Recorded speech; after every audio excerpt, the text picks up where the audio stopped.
What's happening? It's your top dollar JayHooray, because it's a celebration when you see me. I want to appreciate y'all for tuning in to Higher Self Wednesday. What help you become your higher self on Wednesday? Want to appreciate y'all's eyes, ears, and attention, because it could have been anywhere else, but instead, it's right here with me. And I so very much appreciate that. All right. Now, today's discussion, we got a good one. Okay.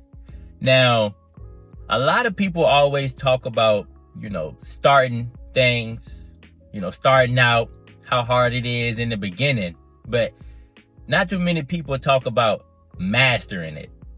A lot of people talk about beginning, but nobody talks about that time, that line where they step from starting and beginning to mastering and actually owning the craft.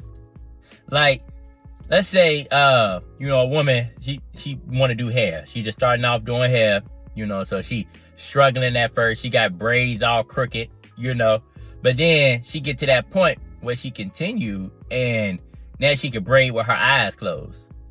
Nobody really celebrate the crossing of the line.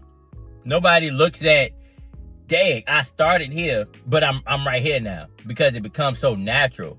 But one thing I learned about mastering a craft is it's not overnight. It's day-to-day effort of continuous focus on this one objective, and then you end up mastering it. But the thing about owning something, owning your craft, mastering your craft, is you gotta break it down piece by piece. Okay? They say, how can you eat an elephant? You can't eat an elephant all at once. It's going to tear you up. So you got to break it down piece by piece. And that's exactly the same way with mastering. Like, if you want to get good with talking in front of a camera, you just got to keep talking in front of a camera. If you want to get good at, popping wheelies on your bike, you got to continue popping wheelies on your bike until you get it. The thing about mastering, though, is you learning through repetition. You're learning through failure. A lot of people are scared of failing, scared of, not succeeding. And that's what holds them back between, getting good at something or just staying stagnant.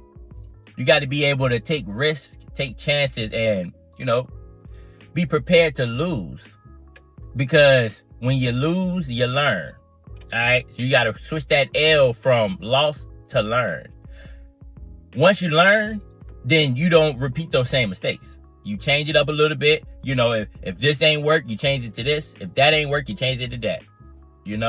And you just keep going until you got it. Just like with anything. When you started walking, I don't know about y'all, but I had to teach my kids how to walk. All right, they failed. They got back up. They failed. They got back up until they learned how to, do it on their own. Now they mastered walking. All right. It's the same thing with, owning your craft. A lot of people be so close to the finish line without even realizing it, and they throw in the towel because it's hard,